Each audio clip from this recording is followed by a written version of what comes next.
Hello class, स्वागत है आप सभी का 11वीं क्लास में। सरल रेखाओं में गति हम लोगों का टॉपिक चल रहा था। हमारा आज का टॉपिक है एक समान त्वरित गति में शुद्ध गति के समीकरण। ठीक है, उसको बोलते हैं आप काइनेमेटिक इक्वेशंस, इंग्लिश में बोलते हैं इसको काइनेमेटिक्स इक्वेशंस। पढ़ भी चुके होंगे, क्लास कक्षा 9 में आप लोग पढ़ चुके होंगे। काइनेमेटिक्स इक्वेशन 3 होती है ये।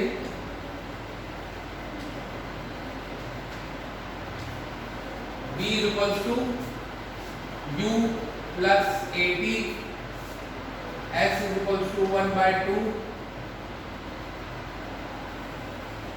UT plus 1 by 2 AT square, and then V square is equals to U square plus 2S। तीन समीकरण हम आज यहाँ सिद्ध करेंगे। इस तरीके से ये तीन समीकरण होते हैं। दो विधियां होती है बेटा इसकी, एक हो गई आपकी ग्राफी विधि, एक होती है आपकी कलन विधि। पहले हम लोग पढ़ेंगे ग्राफी विधि। अब इसमें यहाँ पे ग्राफ है, देखिए इसको, ये आपका वेग और समय ग्राफ है। इसमें ये आपका समय दिया गया x अक्ष के पद तक और ये आपका वेग दिया गया y अक्ष के पद तक। ठीक, ये यहाँ से कोई भी एक बॉडी, कोई भी एक पार्टिकल, कोई भी एक वस्तु इस पॉइंट से ये इस तरीके से एक समान गति कर रहा है। ठीक, तो जो जिससे वो स्टार्ट करता है, जिससे अपनी गति को शुरुआत करता है, उसको हम लोग बोलते हैं इनिशियल वेलोसिटी या फिर u, और जहां पर खत्म करता है वो हो गई v। ठीक, ये आपका t समय है, ये बिंदु दिए गए a से b जा रहा है, यहाँ पे c है, d और ये o है। ठीक, तो सबसे पहले समीकरण देखते हैं हम लोग v equals to u plus at। किस तरीके से करेंगे? सबसे पहले वस्तु का त्वरण निकालेंगे। तो वस्तु का त्वरण ग्राफ में किस तरीके से निकलता है? जो AB की ढलान होती है वही आपका वस्तु का त्वरण होता है। ढलान कैसे निकालोगे आप? मैथ में जरा थोड़ा जाएंगे। जब ये एंगल थीटा दिया होता है, जो tan का मान होता है, tan थीटा क्या होता है आपका? परपेंडिकुलर यानी कि दिस लंब और बटे आधार, यानी कि इससे इसका मान निकल आता है। वही चीज यहाँ पे भी लगाएंगे। तो यहाँ पर इसका ढलान अगर निकालेंगे तो कितनी हो जाएगी? इसकी वैल्यू ये हो जाएगी आपका BC अपॉन AC। ठीक, ये हो गया, ये आपका लंब है और ये इसका आधार है, तो BC अपॉन AC। ठीक, इसकी वैल्यू निकाल लीजिए। BC की वैल्यू कितनी होगी बेटा? देखो, ये यहाँ 0 से लेके यहाँ तक B है पूरा। ठीक, ये पूरा आपका B है और ये 0 से लेके A तक, यानी कि ये आपका U है। तो इसकी वैल्यू कितनी होगी? अगर पूरे में से इसका मान घटा दें तो इसकी वैल्यू निकल आएगी, यानी कि BC की वैल्यू क्या होगी बेटा? B minus U। और AC कितना है आपका? समय यहाँ से यहाँ तक तो t समय में पहुंचा है, मान लेते हैं t समय है, तो यहाँ से यहाँ तक t समय पहुंचा है, यानी कि समय अंतराल कितना हो गया? t minus 0। तो यहाँ से आ जाएगा आपका वस्तु का त्वरण A बराबर B minus U upon T। इस T को उधर ले जाओ, ये हो जाएगा AT बराबर B माइनस U। तो इक्वेशन आ जाएगी B equals to U plus AT। ये आपकी पहली समीकरण। ठीक, दूसरी समीकरण की ओर बढ़ते हैं। दूसरी समीकरण क्या होता है?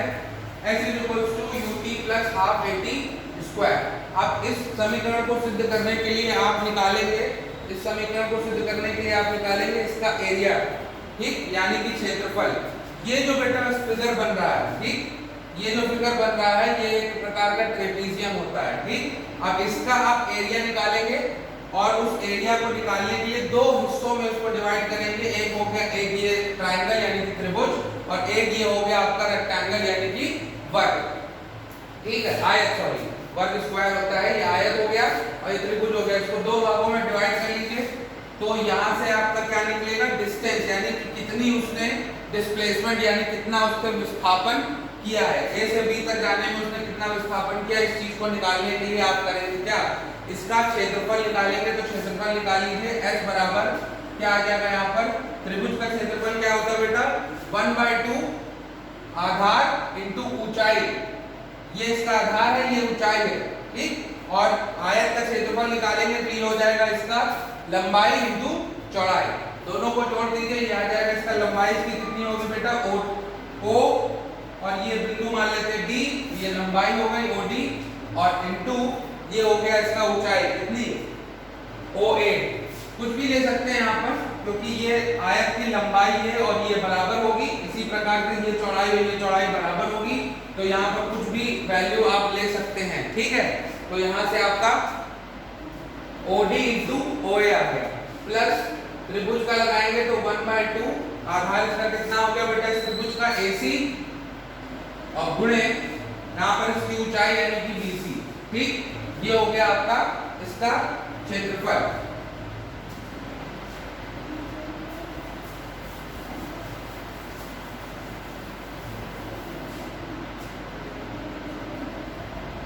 सॉल्व कर देते हैं बेटा इसको। x बराबर OD की वैल्यू कितनी होगी बेटा, OD की वैल्यू क्या होगी t, और OA की वैल्यू कितनी होगी u, तो ये आ जाएगा आपका ut प्लस 1/2। अब यहाँ से निकाल लेते हैं AC की वैल्यू, तो AC कितना होगा बेटा, ये है AC, तो जो ये होगा समय वही ये भी समय होगा, ठीक।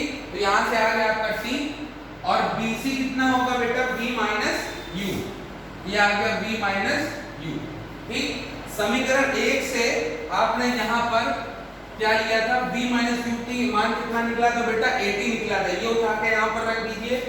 s बराबर क्या आ जाएगा ut प्लस 1/2 t, और ये हो जाएगा 80, मल्टीप्लाई करिए इसको, गुणा करिए इसका, ut प्लस 1/2, ये इसका मल्टीप्लाई होगा a और t से t मल्टीप्लाई होगा 80 स्क्वायर, ये आगा आपका दूसरा समीकरण, ठीक है। समझ गए, ये आपके दो समीकरण यहाँ पे इस तरीके से सिद्ध होते हैं। तीसरे समीकरण में बढ़ते हैं, जो कि होता है b स्क्वायर बराबर u स्क्वायर माइनस 2s। इसमें भी आप डिस्टेंस के लिए यानी कि विस्थापन के लिए समीकरण बनाएंगे। विस्थापन के लिए समीकरण में भी आपको एरिया निकालना होगा, ठीक है। x बराबर, तीसरे समीकरण की बात करते हैं,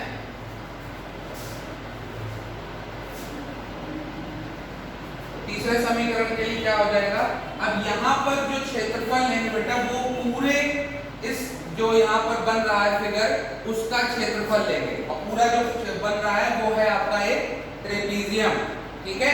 ट्रेपीजियम बन रहा है यहाँ पर। ट्रेपीजियम कुछ इस प्रकार का होता है आपका,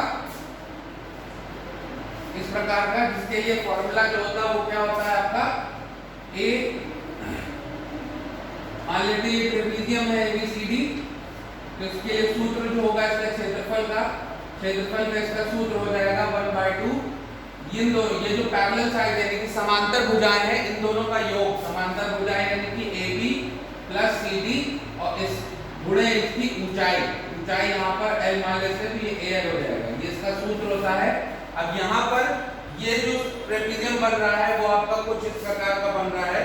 यहाँ पर आपकी ऊंचाई जो होगी वो ये होगी AC भी ले सकते हैं और OD भी ले सकते हैं, कुछ भी ले सकते हैं।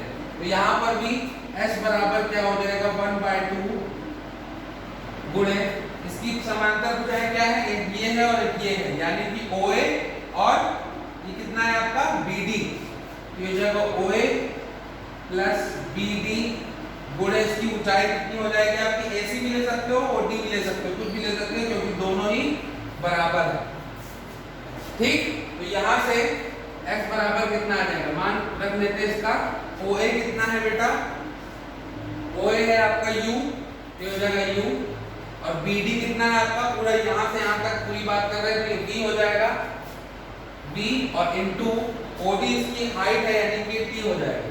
चलिए ये आ गया समीकरण 1। फिर से आते हैं हम लोग ये वाला, इससे अगर t का मान निकालेंगे बेटा, देखो इससे अगर t का मान निकालेंगे तो ये t इधर चला जाएगा, तो t का मान आ जाएगा b minus u upon a आ जाएगा। ये मान उठा के आपको यहाँ पे रखना है, ठीक है। क्या आ जाएगा, s बराबर 1/2 u प्लस b, और t का मान रखोगे तो यह आ जाएगा b माइनस u अपॉन क्या आ जाएगा आपका a, ठीक।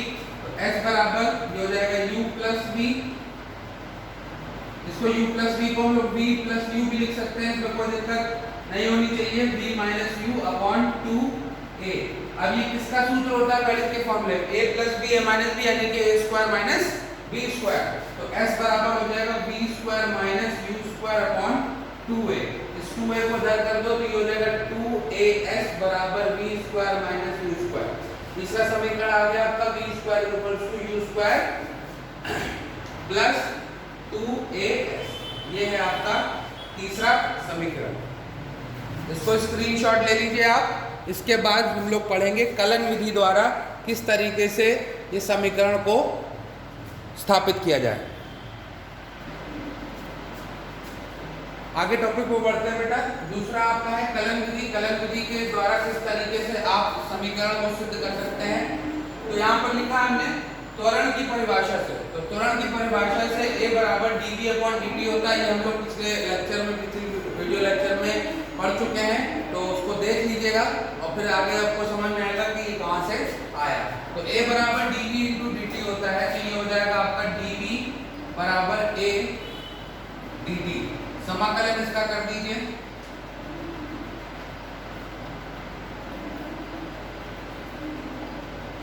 समाकलन करने पर ही हो जाएगा आपका dv a dt। ठीक, अब समाकलन करना है तो इसमें लिमिट भी अप्लाई करनी पड़ेगी। तो लिमिट ले लीजिए कि यदि t समय पर, t बराबर 0 समय पर वस्तु का वेग जो है वो u है, ठीक, और t बराबर t समय पर वस्तु का वेग हो जाता है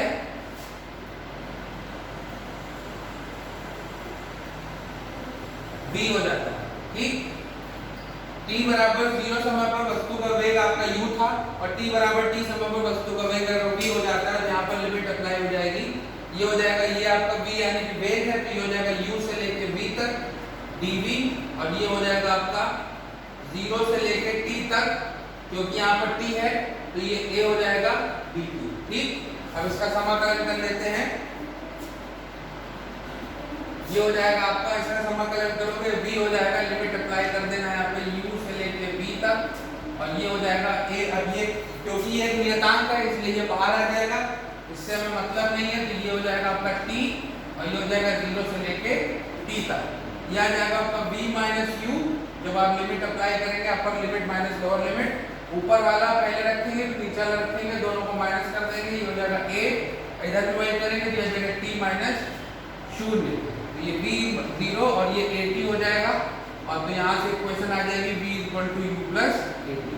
इस तरीके से भी इसको सिद्ध कर सकते हैं, ठीक है।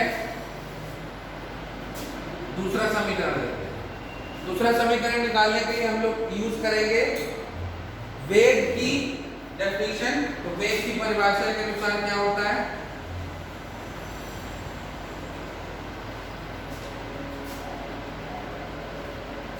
v बराबर dx/dt होता है। इसमें भी हम लोग यही कर लेते हैं कि dx बराबर हो जाएगा v dt।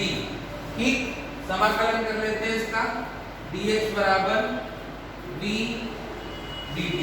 अब लिमिट अप्लाई करनी है बेटा। इसमें लिमिट किस तरीके से अप्लाई होगी, मान लेते हैं कि t समय पर, t बराबर 0 समय पर वस्तु की स्थिति जो थी वो थी x 0 और t समय के बाद वो x हो गई।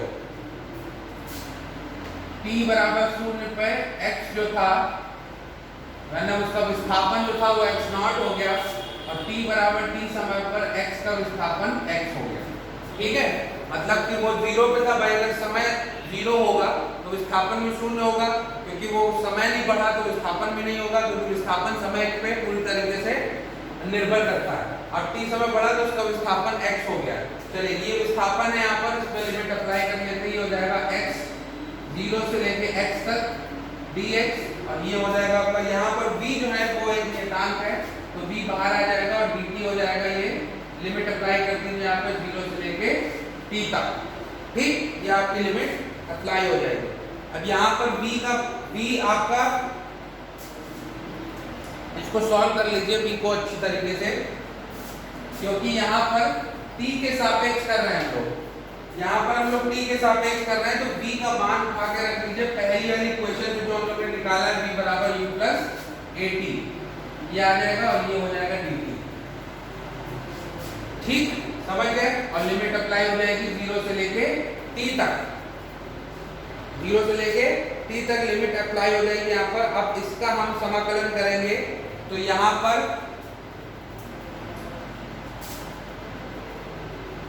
ये हो जाएगा आपका x dx का जो कलर होता है वो x होता है, तो यहाँ पर x 0 से लेके x तक, और इसके लिए हो जाएगा यहाँ पर ut प्लस t का करेंगे जब समाकलन t के सापेक्ष t का समाकलन करते हैं तो फॉर्मूला उसके लिए होता है, मैथ में पढ़ा होगा कि x to the power n बराबर nx n माइनस 1 पढ़ा है ना। अगर किसी की पावर, तो अगर t का कर रहे हैं यहाँ पर तो t की पावर 1 है, यानी कि t स्क्वायर बाय 2 हो जाएगा। ये हो जाएगा आपका at स्क्वायर बाय 2, और लिमिट अप्लाई हो जाएगी 0 से लेकर t तक। ठीक है, समझ गए यहाँ पे। अब इसको लिमिट जब अप्लाई करेंगे तो यहाँ से आ जाएगा आपका x माइनस एक्स नॉट बराबर ut प्लस 1/2 at स्क्वायर, क्योंकि t रखोगे तो हर जगह t रहेगा, 0 रखोगे तो पूरा समीकरण 0 हो जाएगा, तो उसमें से मतलब नहीं, यही आ जाएगा। तो यहाँ से समीकरण निकलेगा x बराबर x not plus ut plus 1/2 at square. ये है आपका दूसरा समीकरण। ठीक, इसको स्क्रीनशॉट कर लीजिए, फिर हम लोग तीसरे समीकरण में बढ़ते हैं। तीसरा समीकरण क्या होता है, किस तरीके से सिद्ध करते हैं।